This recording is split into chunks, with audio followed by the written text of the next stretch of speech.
మంచిది. మన దేవుని సంగమా, ఈ దినము దేవుడు మనతో మాట్లాడుతున్న అంశం ఏంటంటే దేవుని కోరిక. దేవుని ఏంటి? దేవుడికి కూడా కోరికలు ఉంటాయా? ఏమంటే మనకైనా కోరికలు, దేవుడికి కూడా కోరిక ఉంటుందా? ఉంటుందా? చెప్పాలి. దేవుడికి కూడా కోరిక ఉంటుంది. అసలు ఆ కోరిక అనేది ఆయన మనసులో పుట్టకపోతే మనుషులు చేయడాను. భూమిని అంతకంటే చేయడు, ఆకాశాన్ని చేయడాను. నా ప్రజలైన వారు ఒకరు నాకు ఉండాలి, గుంపు మనుషుల్ని సృష్టించాలి. ఆ మనుషులను ఆ రూపంలో సృష్టించాలి, నా ఆత్మ వారిలో ఉండాలి అనేటువంటి కోరిక ఆయన పుట్టకపోతే మనుషుల మీద మనల్ని అయినా చేయడు. దేవుని కోరిక ఎవరి పట్ల? మానవులమైన మనందరి పట్ల, ఆయన బిడ్డలమైన మన పట్ల ఆయనకు కోరుకుందట. మనకు కూడా మన పిల్లల నిమిత్తం కోరుకుంటుంది ఉంటుందా? ఉంటుందండి, చెప్పండి. పిల్లలు పుట్టిన ఇది ఇలాగే ఉండిపోవాలి, ఈ 40 ఏళ్ళు అనుకుంటావా?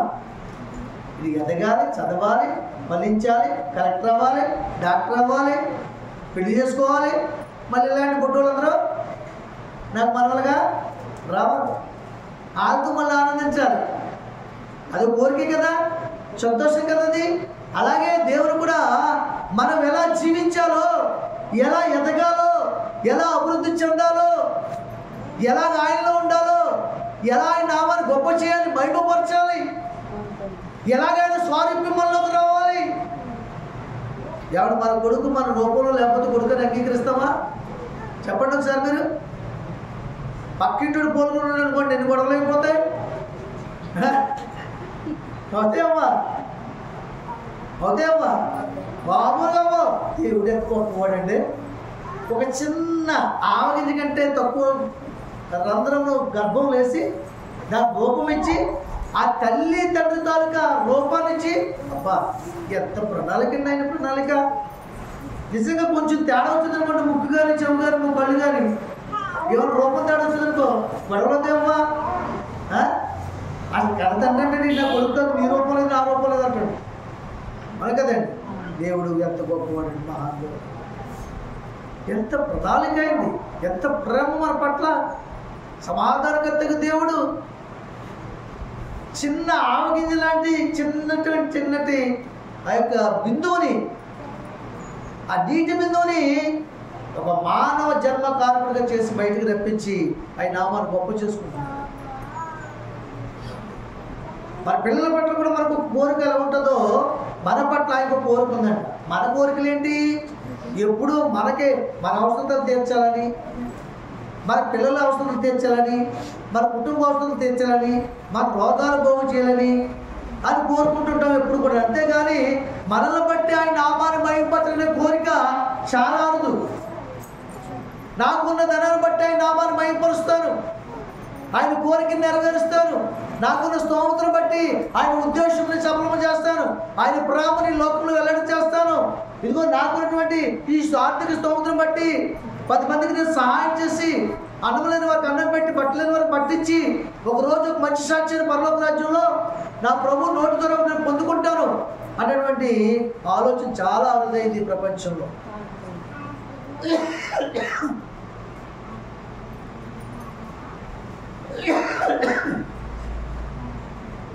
ఒకవేళ అలాంటి ఆలోచన ఎవరికైనా దేవుని ప్రేమ వాక్యం వారు హృదయంలో నిలుచుండి బయటకు వస్తే వాళ్ళ విర్రోల్లా చూస్తారు, పిచ్చోళ్ళ చూస్తారు. వాళ్ళొక రోజు ఏదైనా కొంచెం కిందనే పడితే, కొంచెం కష్టాలు పడుతుంటే, నేను చెప్తే ఏం లేదండి, పెట్టొద్దంటే పెట్టేసి కూడా, ఇవ్వద్దంటే ఇచ్చేసి కూడా, ఇప్పుడు ఎదుగు ఏ స్థితికి వచ్చాడు చూడండి అని మనుషులు చెప్పుకుంటారు తప్ప ఒక దినం ఇతనికి పరలోక రాజ్యంలో ఫలం ఉంది అన్నటువంటి సంగతిని గ్రహించడు. దేవునికి మహిమ కలుగుతాడు. ఆయన ఒకే ఒక కోరిక మనల్ని కోరుతున్నాడండి. ఆయన మనం అనేకమైన కోరికలు కోరుతున్నాం, ఆ కోరికలు తీరుస్తున్నాడు, ఆ ఆలోచనలు నెరవేరుస్తున్నాడు, ఆ సంకల్పాన్ని జరిగిస్తున్నాడు. దేవుడు జరిగిస్తున్నాడు లేదా? జరిగిస్తున్నాడు. ఒక్క కోరిక ఆయన కోరినప్పుడు ఆ కోరిక మనం తీర్చవద్దా? చెప్పండి. భర్త భార్యకి అనేకమైన కోరికలు తీరుస్తాడు, అనేకమైన ఆలోచన తలంపులు నెరవేరుస్తాడు భార్య. ఏమండి? ఒక్క కోరిక భర్త అడిగితే మరి భార్య తీర్చవద్దా? ఒకవేళ ఒకే ఒక కోరిక కొడుతున్నా, నీ కంటంపే పోసేసి నీకు రక్తం కాస్త చూడాలని ఉందనుకోండి అన్నాడు అనుకోండి, ఏమండి అప్పుడు ఏం చేద్దాం చెప్పండి? ఇన్నాళ్ళు అందుకే ప్రేమగా చూసావు నువ్వు, ప్రతి కోరిక తీర్చావు, అందుకే ఒక్కసారి చంపేనా బంగారం పోతలేగా అని పేక్స్ అవుతామా? అలాంటి దరిద్రమైన కోరికలు కోరితే మనం సాపక్కర్లేదు. న్యాయమైన కోరిక కోరితేనే మనం ఏం చేయాలి? అంగీకరించాలి. మరొక చెప్పండి, దేవుడు అలాంటి కోరికలు కోరడైనా, ఆయన ఏ కోరిక కోరినా, ఆయనకి ఏ ఆలోచన ఉన్నా, ఏ ఉద్దేశం ఉన్నా అది మన కొరకే తప్ప ఆయన కొరకు కాదు. చెప్పలు కూడా దేవుడు మహిమపరచండి. నీలోంచి ఆలోచించి ఇష్టపడే కోరిక, నీలోంచి నెరవేర్చబడే కోరిక కూడా అది మన నిమిత్తమే కానీ ఆయన నిమిత్తం కాదే కాదే. చూద్దాం, చూడండి మీకా రాసినటువంటి గ్రంథము 6వ అధ్యాయము చూడండి, ఇక్కడ 8వ వచనం చూడండి. మనుషుడా, ఏది ఉత్తమో అది నీకు తెలియజేయబడి ఉన్నది, న్యాయముగా నడుచుకుంటూ, కనికరమును ప్రేమించుటూ, దేన మనసు కలిగి నీ దేవుని ఎదుట ప్రవర్తించుటూ, ఇంతే కదా యెహోవాని నడుచున్నాడు. చాలండి. హల్లెలూయా. ఏమడుగుతున్నాడు మానవుడిని? మానవుడిని దేవుడు ఏమడుగుతున్నాడు? తండ్రి అయిన దేవుడు కుమారుని ఏమడుగుతున్నాడు? మనుషుడా, ఏది ఉత్తమో నీకు తెలియజేయబడి ఉంది. తెలియదా మీకు? చెప్పండి. పరిశుద్ధ గ్రంథంలో ఏ మాటలు మాకు తెలియ మన వాళ్ళు చేతులంటే కదా తెలుసు. ఏది ఉత్తమో నీకు తెలియజేయబడి ఉన్నది అని చెప్తూ ఏమన్నాడైనా? న్యాయముగా నడుచుకోవాలి. ఆగండి, వింటున్నారా? ఎలా నడుచుకోవాలి మనం? న్యాయంగా నడుచుకోవాలి. అన్యాయంగా నడుచుకోకూడదు, అన్యాయంగా మాట్లాడకూడదు, అన్యాయంగా ప్రవర్తించకూడదు. ఈ 3 చాలా నికృష్టమైన పనులు. ఏంటి? అన్యాయంగా నడుచుకోకూడదు, అన్యాయంగా మాట్లాడకూడదు, అబద్ధ సాక్ష్యాలు చెప్పకూడదు, అన్యాయంగా ప్రవర్తించకూడదు. ఎలా ఉండాలి మనం? న్యాయంగా నడుచుకోవాలి, న్యాయంగా మాట్లాడాలి, న్యాయంగా ప్రవర్తించాలి, న్యాయంగానే జీవించాలి. ఇప్పుడు ఒక దగ్గర అప్పు తీసుకుని ఇవ్వలేదనుకోండి, అది అన్యాయమా న్యాయమా? మాట్లాడాలి మీరు. అన్యాయమా న్యాయమా? అన్యాయమే కదా. ఇవ్వకపోతే ఒకవేళ ఒకళ్ళ దగ్గర అప్పు తీసుకుని ఒక టర్మ్ పెడతాం, ఆ టర్ము దాటిపోయిన తర్వాత నేను అడిగాడు అనుకోండి, అది న్యాయమే కదా? అడగడం న్యాయమే కదా? ఇచ్చేటప్పుడు ఇద్దరి మధ్య ఒక టర్మ్ కండిషన్ ఉంది, తీసుకునేటప్పుడు కూడా టర్ము ఉంటుంది. ఆ ప్రకారంగా అడిగాడు. అడిగినందుకు కోప్పడాలి మనం? కోప్పడాలి. ఏం చేయాలి? న్యాయమే అనుకోవాలి. అప్పుడు మనం ఏం చేయాలి? అవకాశం లేకపోతే, అయ్యా ఒక 10 రోజులు టైం ఇస్తే మీకు ఇస్తానయ్యా, దయచేసి ప్లీజ్ ఏమనుకోవద్దు, మీకు అనుకున్న సమయం నాకు అవసరం తీర్చారు, మీకు తీర్చలేకపోతున్నాను, దయతో క్షమించండి అనవద్దా? అనవద్దు. చెప్పండి. ఆ మాట దేవుడు ఇష్టపడి నువ్వు పెట్టిన టైంకి నీ చేతులు బలపరచు దేవుడు. ఆ టైంకి అక్కడ ఏం చేస్తాడు? దేవుడు సమకూరుస్తాడు. దేవుడు స్తోత్రం. నీకు ఇచ్చిన వారికి నీకు కూడా దేవుడు తృప్తిపరుస్తాడు. హల్లెలూయా. చాలామంది తీసుకున్నప్పుడు మధురంగా తీసుకుంటారు, ప్రేమగా తీసుకుంటారు, ఇచ్చేటప్పుడు కఠినంగా మాట్లాడతారు. ఎవరు? అదే మనం ఇచ్చేటప్పుడు, మనం అడిగేటప్పుడు కఠినంగా మాట్లాడితే మన అవసరం తీరుతుందా? తీరదు కదా. మనం ఏం చేయాలి? తీసుకునేటప్పుడు ఎలా ప్రేమగా తీసుకున్నామో, సంతోషంగా తీసుకున్నామో, ఇచ్చేటప్పుడు కూడా అదే సంతోషంతో ఇవ్వాలి. బాధపడకూడదు. ఇంకా నీ కష్టం ఉంటే ఆయన ఒప్పించి, వినండి, మీకు ఏదైనా కష్టం ఉంటే, తీర్చలేని స్తోమత ఉంటే, ఇబ్బందులు ఎక్కువ ఉంటే, అయ్యా మీ దగ్గర నేను రూపాయికి తీసుకున్నాను, 10 రూపాయలు ఇవ్వగలను, దయచేసి నా పరిస్థితి ఎలా ఉందని చెప్పి అతను మనసులో బాధపడకుండా ఎంతో ఉందా ఒప్పించి ఏం చేయాలి? వాళ్ళకి ఇవ్వాల్సింది అందులో తృప్తి ఉంటుంది. అది న్యాయమే కదా. అంతేగాని వాళ్ళు ఇచ్చారని చెప్పేసి, కాగితం మన దగ్గర చెప్పేసి, మన ఎస్సీ వాళ్ళని చెప్పేసి, కోర్టులు లాగి అక్కడలాగి ఇక్కడలాగి అన్యాయమే కదా. ఎంత బాధపడతారండి వాళ్ళు?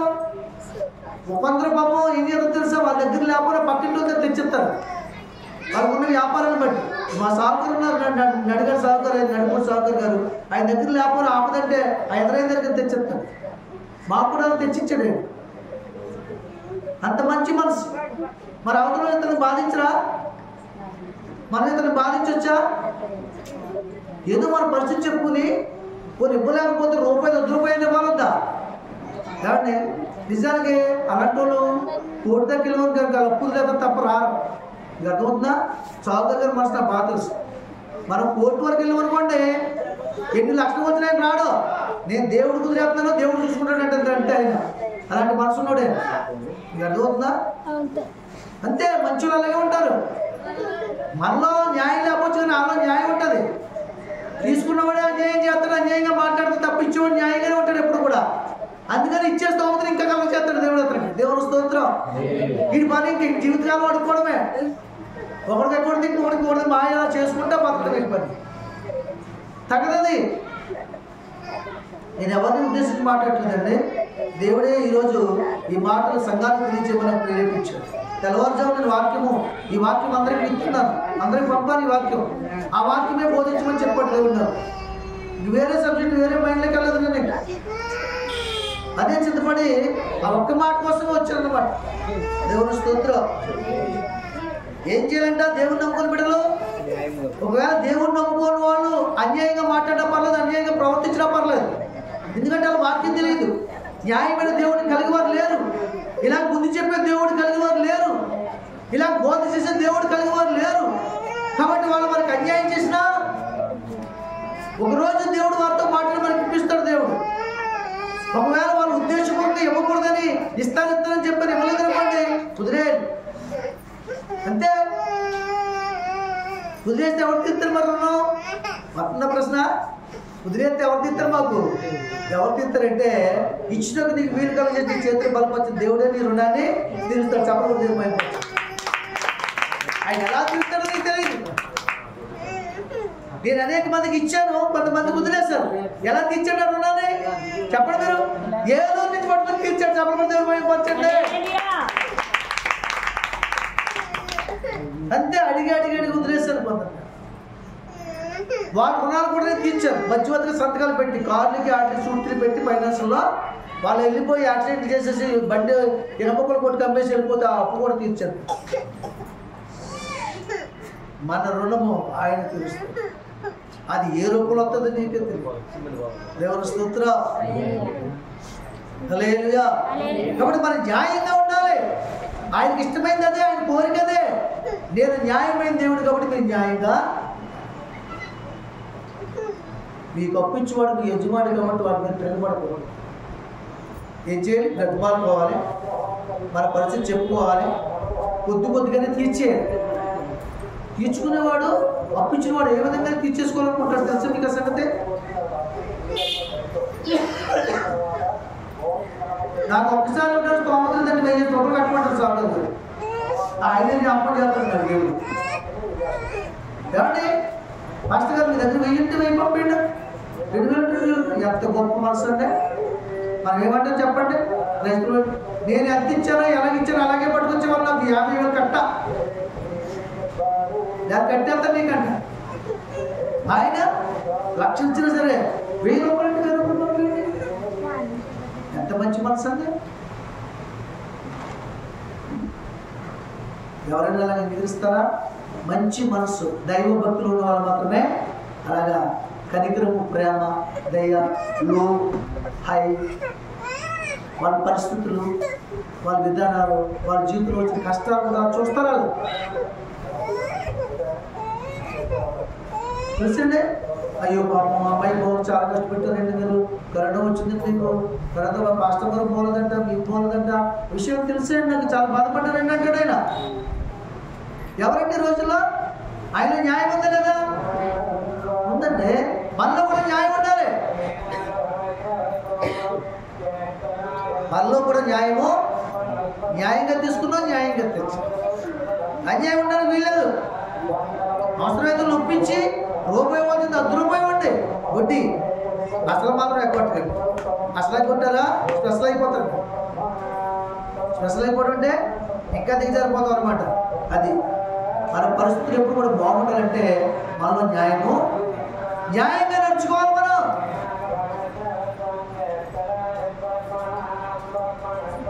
ఒకవేళ ఒక సంవత్సరం టైం పెట్టుకుని వాళ్ళు అప్పు తీసుకుని ఆయన 6 నెలల్లో అడిగాడనుకో, ఆయన అన్యాయమే అవసరం తీసినప్పుడు కూడా. కానీ కరెక్ట్ టైం అడిగిన తర్వాత కూడా మనం బాధపడిపోతాం. వాళ్ళకి అన్యాయం కదా, అన్యాయం కదా చెప్పండి. మన అన్యాయం. మరొక సందర్భం జరిగింది ఇక్కడ. ఒక ఆమె కష్టం ఉన్నప్పుడు వచ్చి సహోదరు 1000 రూపాయలు పట్టింది.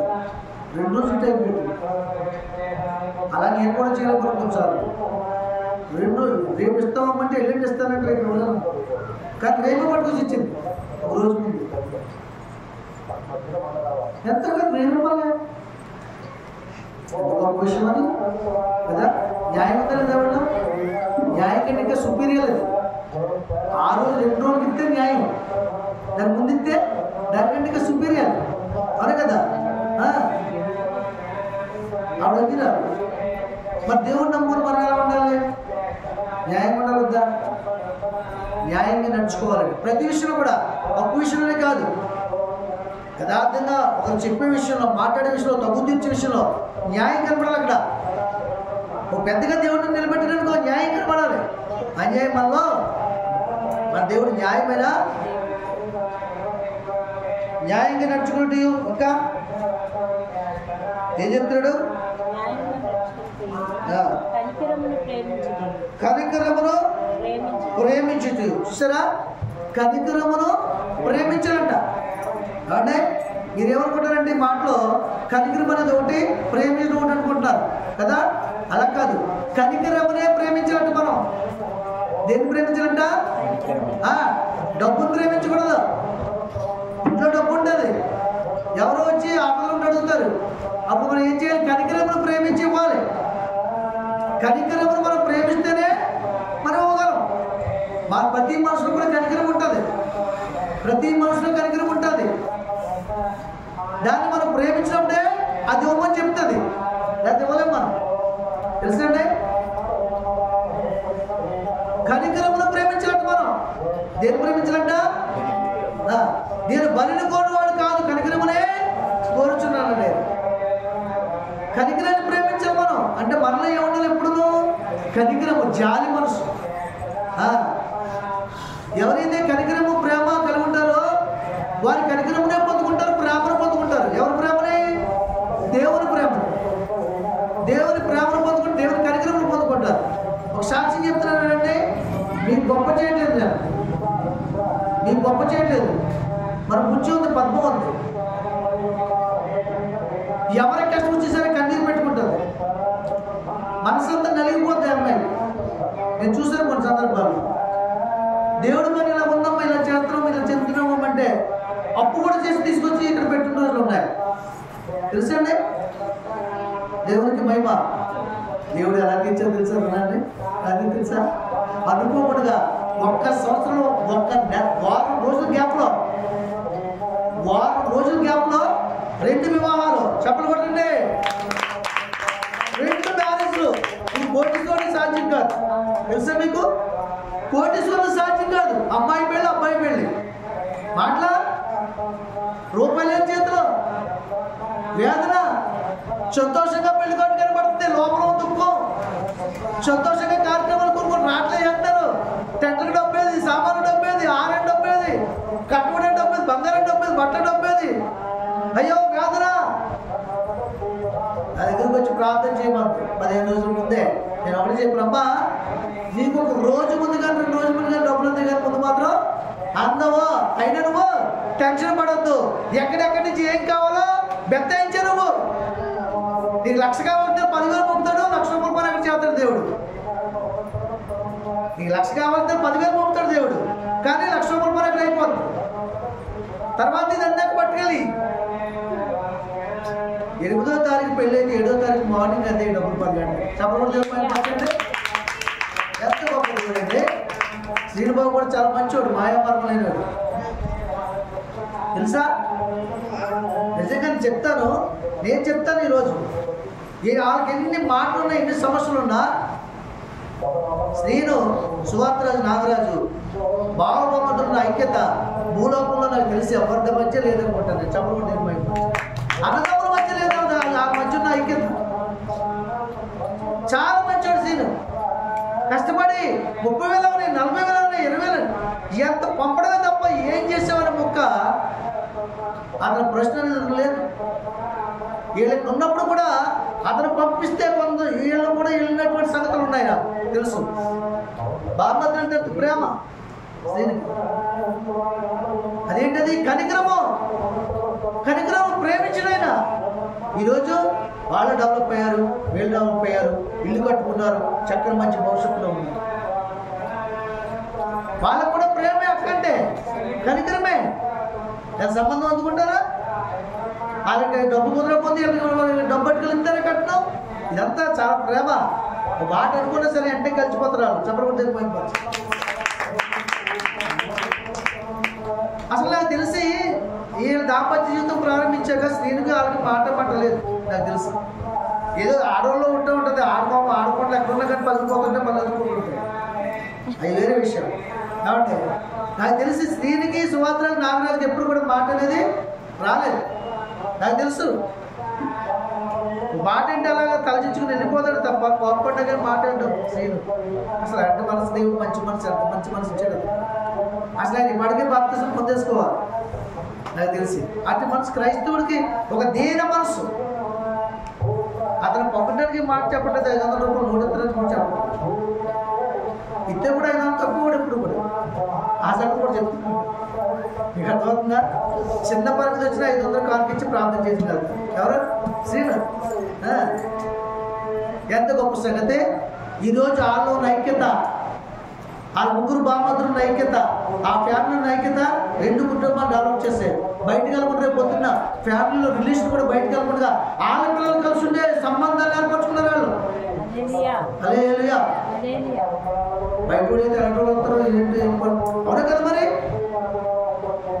అదే కంటిన్యూషన్ ఇశ్రాయేల్ వంశంలో జరుగుతుంది. ఇది యూదుల వంశంలో దేవుడు చెప్పింది అదే. నీకు ఎవరిని చేసుకోవద్దురా బాబు, లాభాలను మీ మాయన్నాడు, మీ మామ అతని కూతురు మాత్రమే చేసుకున్నాడు. ఎవరు? ఇస్సాకు. దేవుని స్తోత్రం. హల్లెలూయా. కనుక దేవుని సన్నిధిలో కనికరమును ప్రేమించాలి. మనం కనికరం ఉండాలి మన మనసులో. ఏదంటే డబ్బు ఉండాలి కానీ అడగకపోతే సరే ఎత్తుంటాను. మీకు అర్థమవుతుందా? నేను మాట్లాడిన మాట చూస్తుంటారు కొంతమంది. మా వాడు చూస్తుంటారు పక్కనండి. మన రామకృష్ణ కుమార్ చనిపోయాడు కదా. నేను వెళ్దామని చాలా ప్రయత్నం చేస్తున్నాను, వెళ్ళకపోయినాను వారికి వల్ల.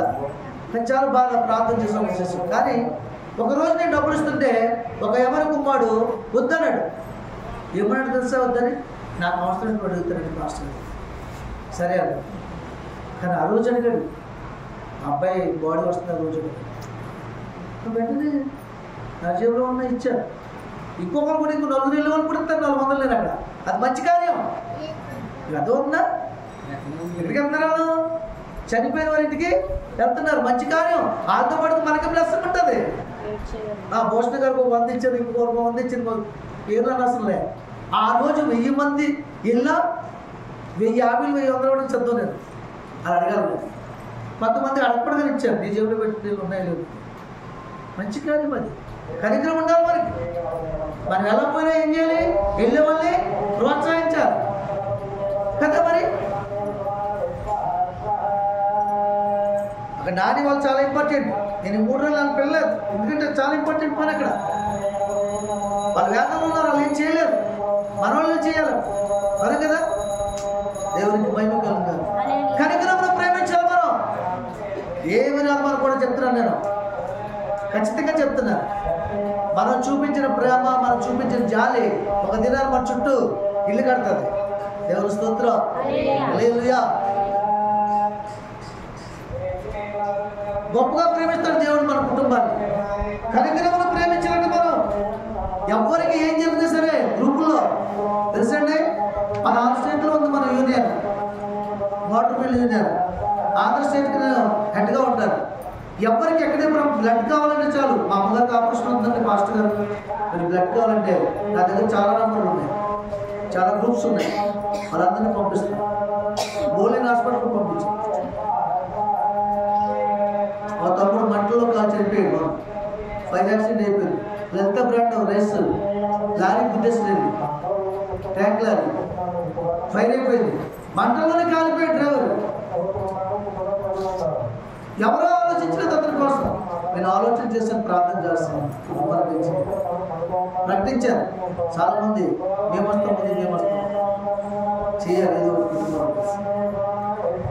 చాలామంది. ఎందుకంటే మనం క్రియ చేయకపోతే బ్రతుకున్న సున్నా. దేవుని స్తోత్రం. కనికరమును ప్రేమించాలి మనం. నా చిన్నపిల్లలంతా ఎంత కనికరమో తెలుసండి. వాళ్ళకి ఏది ఉంటుంది, ఏది ఉన్నా పర్లేదు. వాష్ని స్వీట్ తీసుకొచ్చింది మనం మా అక్క. నేను శుభ్రంగా ఫ్రిడ్జ్లో పెట్టి మనం కొట్టుకుంటున్నాను.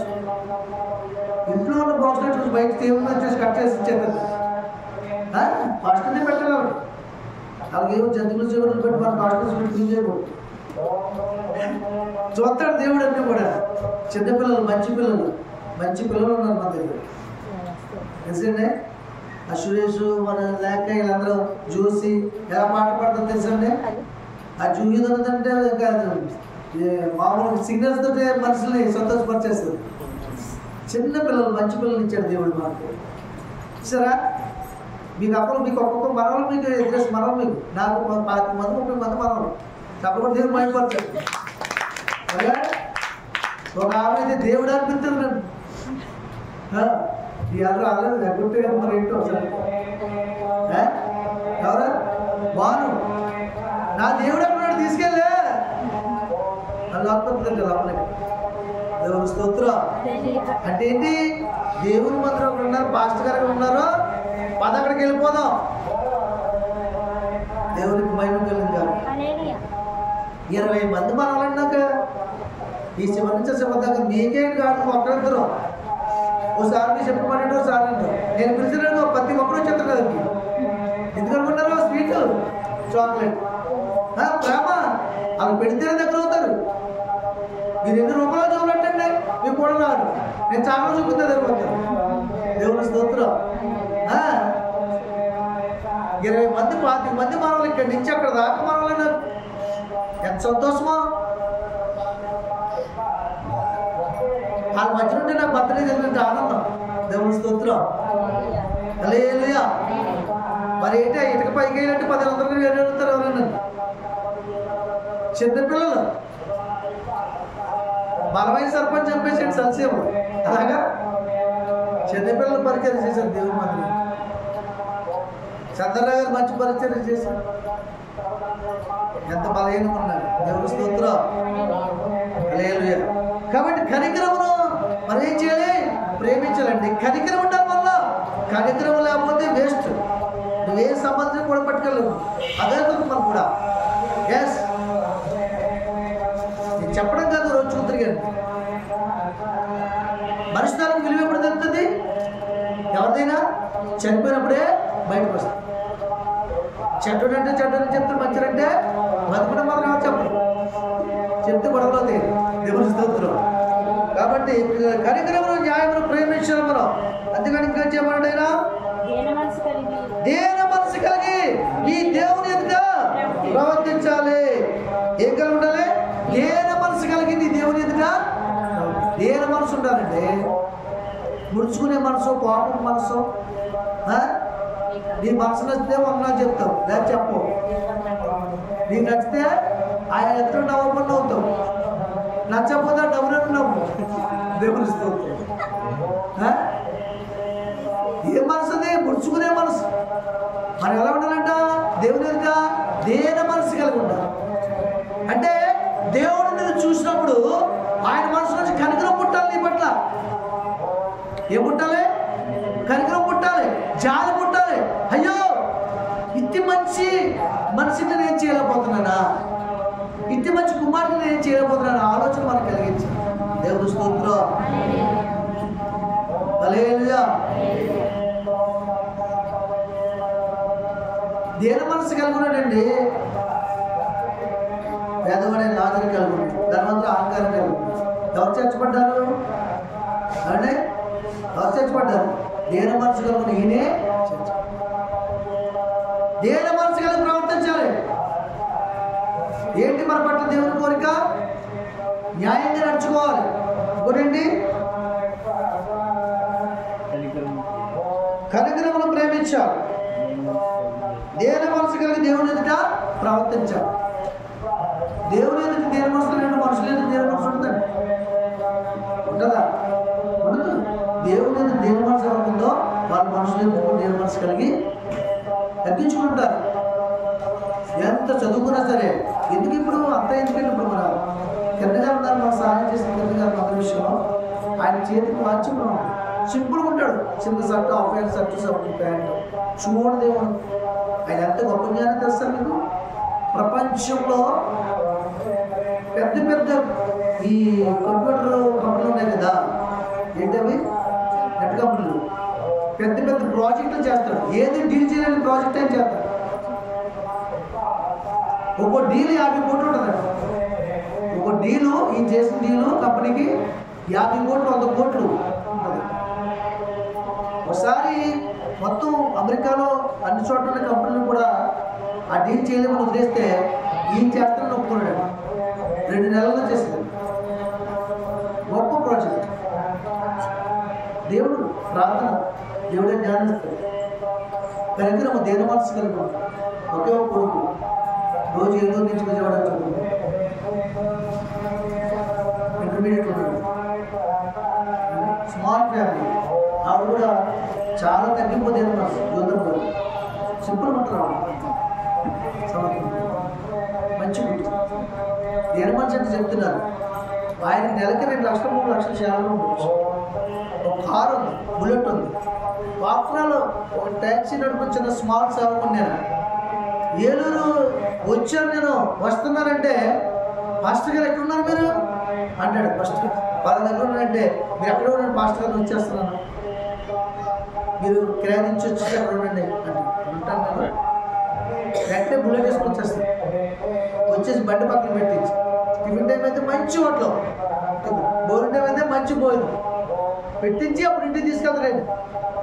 తీసుకెళ్ళి మళ్ళీ భార్య ఇంటికి వెళ్ళిన తర్వాత ఆవిడ చెల్లి గారు మంచి స్వీటు, మంచి కూల్ డ్రింక్స్ పెట్టి ప్రార్థన చేయించుకుని కారుకిచ్చి మళ్ళీ తీసుకొచ్చి నాకు కారు దగ్గర మీరు ఎప్పుడు వచ్చినా మాకు ఫోన్ చేయడం మర్చిపోకుండా దేవునికి భయం.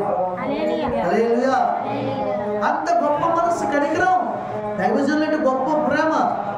ఎవరు బిలీవర్ తెలిసేనా? జాన్ వెస్లీ గారు బిలీవర్. రాజమండ్రి వెళ్తారు చర్చికి ప్రతి ఆదివారం.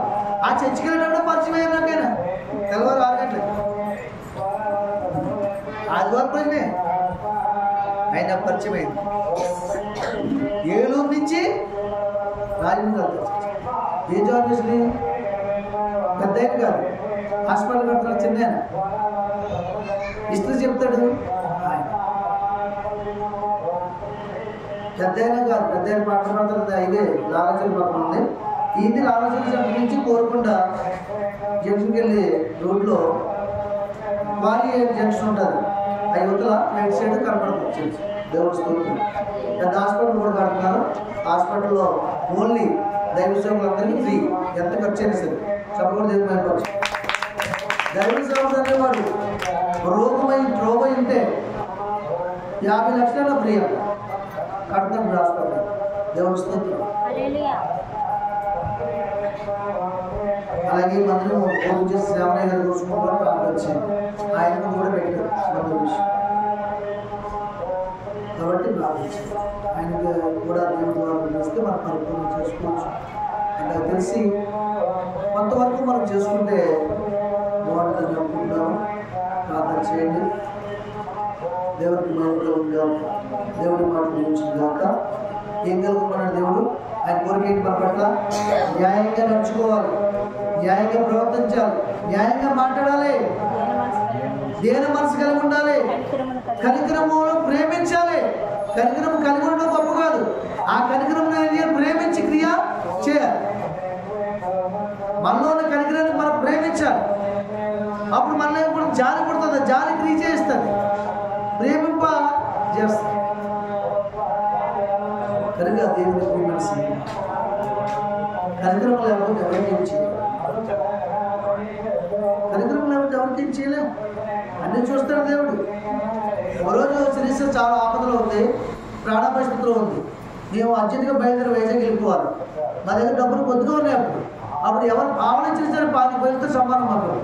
ఆ సమయంలో రోడ్డుకి వెళ్ళి వేరే వాళ్ళ దగ్గర అప్పు చేసుకొచ్చిన డబ్బులు ఇచ్చింది చేయము. దేవుడికి మహిమ. నేను ఎప్పుడు బ్రతుకుకెళ్ళమంతా మర్చిపోయాను, కృతజ్ఞత కలుగుతా. దేవుని ప్రేమ ఆవిడలో స్టార్ట్ అయింది. ఆవిడ కూడా అప్పు చేసుకోవడం గొప్ప కాదు, మా కోసం అప్పు తెచ్చి ఇచ్చింది రోడ్డుకి. తర్వాత ఇచ్చేస్తాం, కానీ ప్రేమ ఎల్లప్పుడూ నిల్చోం.